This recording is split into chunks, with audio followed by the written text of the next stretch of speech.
Hi, this is CK at CK Education, and today I want to tell you about how to raise your grades in college. When you get to college, most people find that it's harder to get good grades than they thought. It's a lot harder, it's a lot faster than high school, and I've seen so many students who are surprised at how easy it is to get a D or an E or an F, whatever they may call it, and take a class over because they flunked and they've never, gotten low scores like that in high school. So I want to give you a tip on how to increase your grades in how to increase your GPA in college. And it's pretty simple actually. And I didn't know about this until my first year of college, and some of my friends at college told me about this. So let me just tell you my story real quick, and then I'll relate it to, and you'll see what I'm talking about. So when I went to college, I was very ignorant. I didn't really know. I just took the suggested schedule that the advisor gave me. I said I wanted to be an engineer, so they said, "Oh, so take these classes and you'll graduate in 4 years." Well, being the ignorant person I am, I just took those classes. I didn't even question it. So I took a lot of hard classes, too many classes, first semester, and it just killed my GPA. It was so difficult. I had to retake like two classes. I literally flunked them. I'm not talking about getting a C or a B minus. I'm talking about F, like flunking. Like I had to retake it. Okay. So I was talking to some of my friends as a freshman, and I said, "Man, wasn't that class, really hard?" And they said, "No, I got like a 3.8. I got 4.0." I said, "What? How'd you get a 3.8? Like that was such a hard class. Who did you have? What professor did you have?" And they said, "Oh, no, we didn't take it here. We took it now, I went to the University of Washington in Seattle, Washington. And there's a community college about 20 minutes, a bus ride, like a 20-minute bus ride away. It's called Seattle Central Community College." They said, "Oh, we took that class over at the community college, and then we transferred the credits over." And I was like, "What? Like, you could do that? Like, I didn't even know you could do that." They said, "Oh, yeah, we did that for like 5 classes. And it was so easy. I got like 3.8, 3.9, 4.0, just really easy.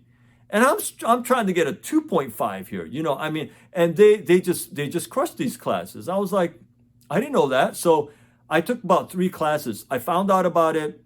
I found out which classes over there that I could take while I was going to university. Okay, it's not like I took a semester off. While I was going to the university, after my classes, let's say my classes are done at like 2 o'clock, I would just take night classes over there, maybe like, 6 to 7 or 6 to 8.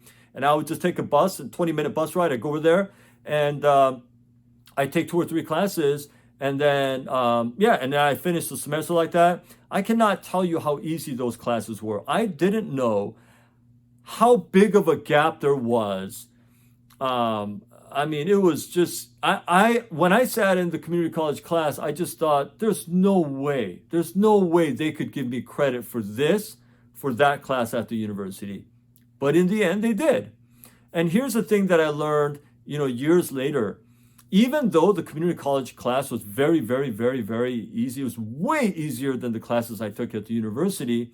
It doesn't necessarily mean that I missed out on something. Because some of these basic classes that you take first or second year of college, you're never going to see that stuff again. You don't really use that, okay? So, but you just got to get through it. You got to get the credit. So you might as well go to an easy school, and get the credits and just transfer it over. So the way to raise your GPA in college is very simple. You take college classes at community college and you transfer the credits. Now, you could do this while you're attending school, like I did, or you could do it during the summer, like summer breaks in college, or you can do it the summer after you graduate high school and get a head start. Why not? So if you know you're going to take certain classes, then you can just take it at a local community college and make sure that those classes match these classes over here at the university, and make sure that you can transfer the credit. And if you could do it, you do it. It's a lot easier. It's cheaper. You get better grades, and that's a great way to raise your GPA. Now, a lot of the third and fourth year classes, when you get to college, you're not going to be able to take those at community college. A lot of those are not offered at the community colleges because community colleges are usually, they're 2-year colleges. And if you went full time to a community college, you would get an associate's degree, they call it. And so community college is really meant to substitute like the first 2 years of college. So when you finish community college, if you went there full time, you get an associate's degree, and then you can transfer to a 4-year college and finish the rest of the 2 years. This is why when you're in your 3rd or 4th year of college, you're not going to be able to take those classes usually at a community college, because those classes are not offered at community colleges. But the first 2 years of your college, I would absolutely recommend, if you're having a tough time, go take the classes at community college, transfer the credits. It's a great and easy way to increase your GPA. I'm CK at CK Education. Thanks for watching. And until my next video, I hope you stay well.